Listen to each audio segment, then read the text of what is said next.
Hello and welcome to the YBMB Show. It's Friday, so as you know, those of you who follow, and there are a number of you now, we do 3 shows a week. Well, I will be doing until I get to 100, and then we're going to close this series off and start a new one. And the 3 are on body on a Monday. Then we do mindset on a Wednesday, and we do business on a Friday. And the reason that I always do 3 is because the whole premise of YBMB is that these 3 are inextricably linked. And for many years, I personally was working so hard at business, but not realizing that if you can get your body stronger and that, working optimally, then what that does is it really impacts your mindset and your brain, because obviously you can't see what's going on in your brain, but you know that if good things are happening on the outside of your body, the good things are happening on the inside as well. And once you get those 2 working really strongly, then your ability to perform in other areas of your life, such as business and anything else that you're trying to achieve, just becomes so much more achievable, really. And you can, and not that the challenges go away, but it means that you are more able to cope with them effectively without stressing out too much. So today's the business day, as I said, and it's about creating content, and specifically how to create content consistently, because I'll start anyway with saying, why create content? Why do lives like this?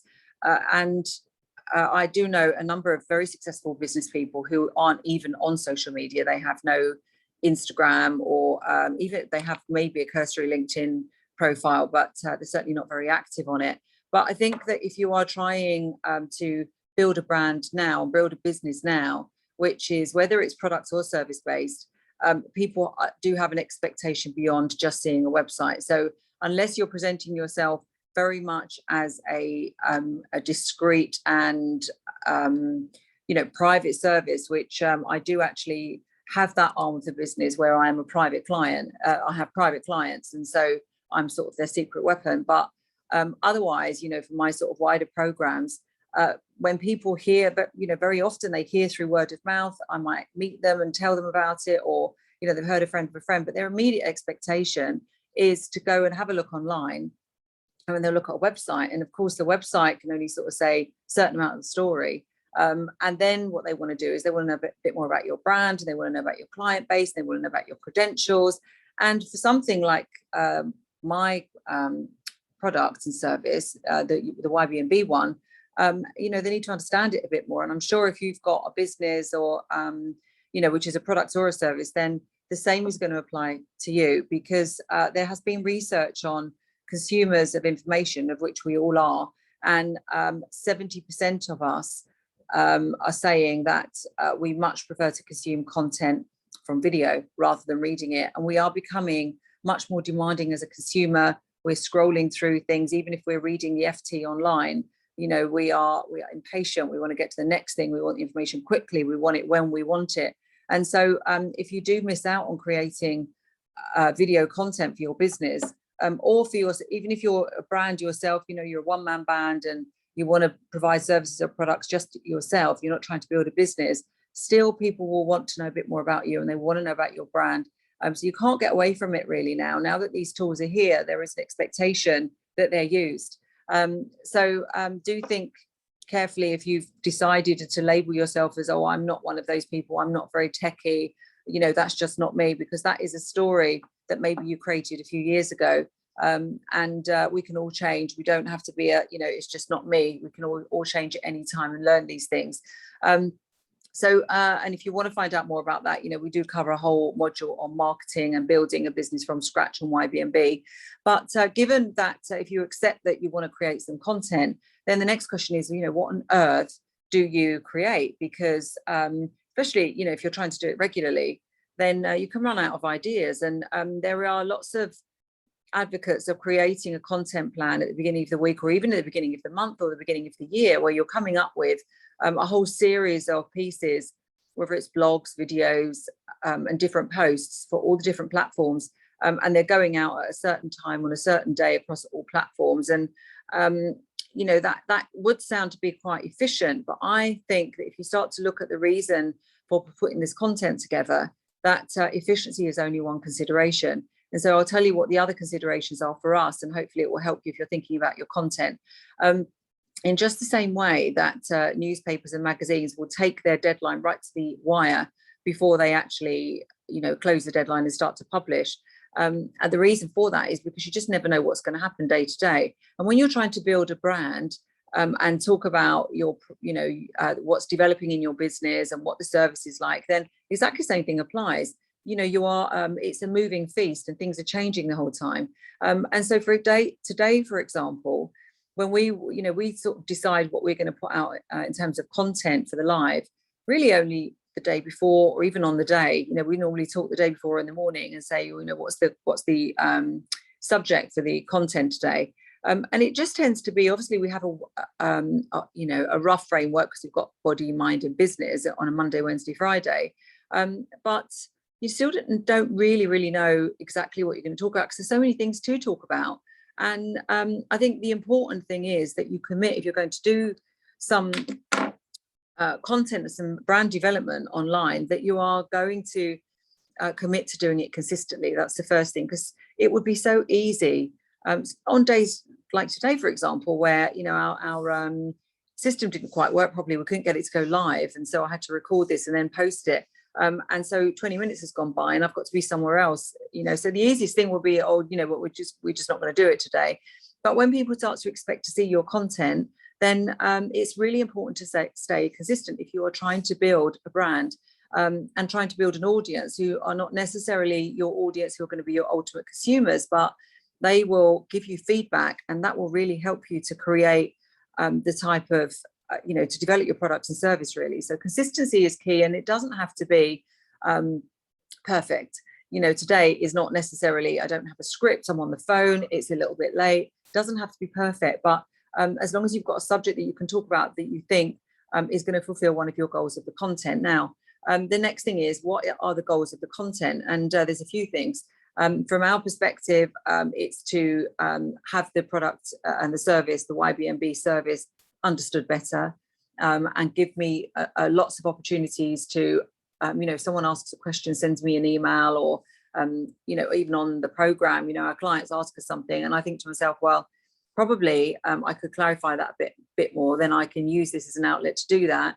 But also, if you are the sort of person, and I'm sure you are, that you just want to add value, whether or not it's a paying client or not, then it gives you a great outlet to do that as well. Because many times I've had people say to me, oh yeah, I listened to your live when you spoke about ABC, and yeah, it was really helpful. And that's so lovely to hear. So you never really know when you're speaking live and create, or even if it's not live, you're creating content and you're putting up posts and you're sort of saying a few things which may be obvious to you because it's part of your skill set. It could be really, really helpful to somebody else, and thereby you can make an impact, which is a lovely thing to do. It's the whole ripple effect. Deciding what you're actually going to cover doesn't necessarily have to be done massively in advance, but it can be something that's explaining your service, or it can be something that you've just sort of, someone's asked you about and you've decided that you are going to clarify it, really, and hopefully help someone else with that content. Also, on that point, it's really nice, I think, to just share stuff that you do know about, because as I say, we've all got our own skill sets, something that's very natural for us. That, I remember when I first went and did that speech for Success Resources, and there were thousands of people there, and I was so comfortable just sort of talking on the stage about YBMB and the whole premise of it, because it was so natural to me. I didn't really have to think about it too much, and consequently I could sort of talk, if they'd wanted me to. And the feedback was phenomenal. I was really surprised, because I thought, I'm just sort of talking basic stuff here, and yet people said it was so useful. And so I think, if you've got an area of expertise, no matter what it is, I was talking to someone earlier yesterday, and their expertise is in moths, and also it's floods. Actually, they're a flood specialist as well.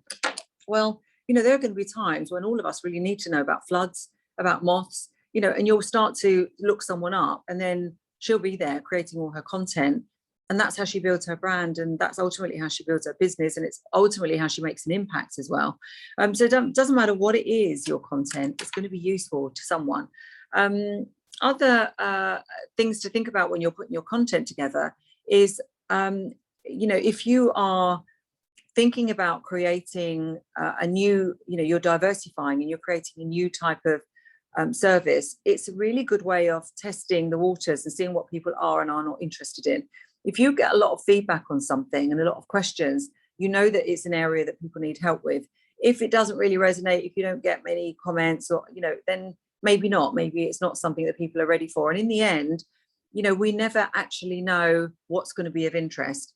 I always say this, with websites, when people debate whether a page should be red or blue or pink, it really doesn't matter, because the only way you are going to know whether something is of interest is when your market gives you feedback.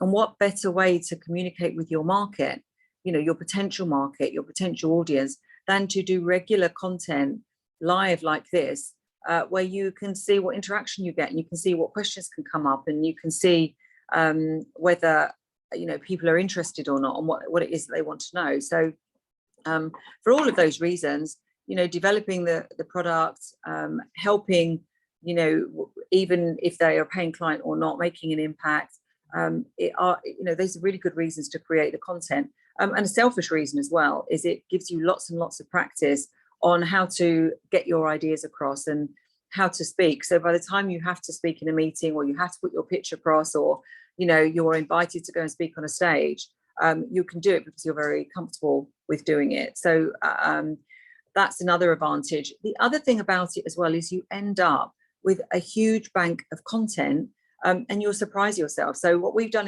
for the past year is we've rejigged all of our offerings online. So we have on YBMB the program, a series of programs. We've got our entry level, which is an on-demand program, which means that you can pay a small amount. We will send you access to it, and you can listen to all the content in your own time, and you can sort of do some of the workouts as well. Some of the basic workouts that I've produced, where I take you step by step through, and then when you've done that, you can join the live workout. So we were going through all the content and rejigging it, because we created it in 2018, the first part of it, and it was amazing, how much content we've got. You imagine we've been doing these live 3 times a week. I've been doing live calls sometimes 3 times a week as well, level 2, level 3, level 4, and I've done that for 4 seasons running. I've interviewed so many different people, brought loads of different experts on from my own network, and so we've got the benefit of their experience as well. And so you end up with this huge bank of content that you can really put to good use, and you can put in an online portal and make that available for people. So if for example, your area of expertise is moths or floods or whatever it is, you could even ultimately, if you do this content, get to a point where you think, hang on a minute, I've got enough content for a course here. And that could be, something that could be a new potential business opportunity for you. So for those reasons, it's very worthwhile producing this content. If you think about it, if no one produced any content, all of us on Instagram would be, pretty disappointed, wouldn't we? We'd be scrolling through, well, there'd be nothing to scroll through on.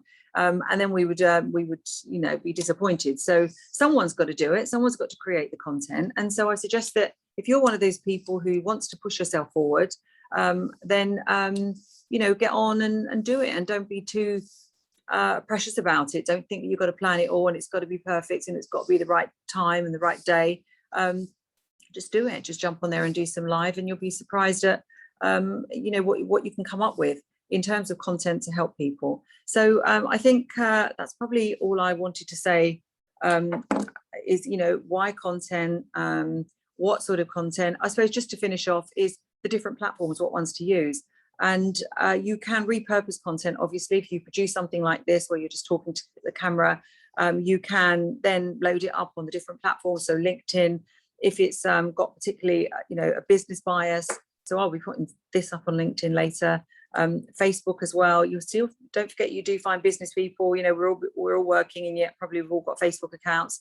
So Facebook also is a good place. Instagram as well. Don't be fearful of Instagram. They don't all have to be perfect fitness pictures. There's all sorts of pictures. There's all sorts of sites that you can create which relate only to your industry. I've seen all sorts. People.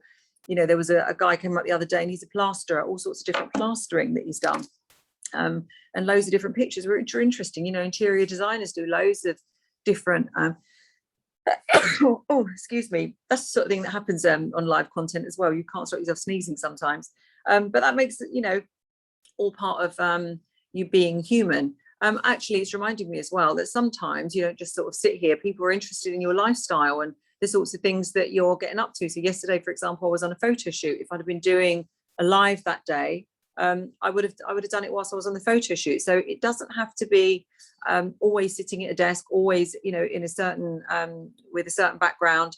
You can get out and about, and some of my most viewed lives have been where I have been out and about. And you know, so yesterday, actually, I'm not right there, because it wasn't yesterday, it was Wednesday, where I was actually out. I was doing the photo shoot. I ended up in a photo in an art gallery, and it was so fascinating, so interesting. And we started talking about something to do with mindset. And so I actually brought the art gallery owner on, and we did an impromptu interview, and she started showing us around the art gallery. So sometimes you can get some really good content that you just didn't even expect to. If you look back over some of my lives that are on YouTube, the Limitless lives that I did in late 2018, beginning of 19, there's some fascinating ones, you know, where I interview people like Gary V, but also it reminded me, you know, some art, a woman who is amazing at art, actually, Genevieve. She showed me around her art gallery, and many other interesting people. I sort of went around and looked at, you know, their setups, their offices and things like that. So yeah, the world's your oyster, really. Just get on there. If you are worried about social media and worried about getting started, but you feel that there is potential for your business, and you know, if you want to grow your business, really, you've got to use I think you have got to sort of get to grips with this new world. If you want 70%, if you don't want to lose 70% of your audience, because if they're all looking at video and you won't create any, then they're going to go and look at your competitor stuff, aren't they? So just start practicing. Just go on here. If you want to do a video and you know, a little practice speech, then you know, can just send it to a few people that you know and trust and get their feedback on it first. But taking a bigger picture, if you really want to embrace this whole side of marketing, then we cover it a lot in Your Body Means Business on the business program. The program teaches you to get physically fit, mentally fit, and then helps you with your business, whether you are just starting out, want to start a new business, whether you want to grow the one that you have, change the one you have, get a new job, you know, get a promotion, whatever it is, we help you with that. And so it's body, mind, and business. And that's what we can transform for you. It's not just a slight change, it's an actual transformation that we achieve. So if you're interested in that, then book a call, and we can, you know, sort of give you a demo of some of the programs, and we can work out for you a bespoke solution, and we can go from there. So that's all from me for today about content, and I hope, you know, it was useful for you. Have a lovely weekend. Looks like the weather's going to be great, and I'll talk to you on Monday. Bye-bye.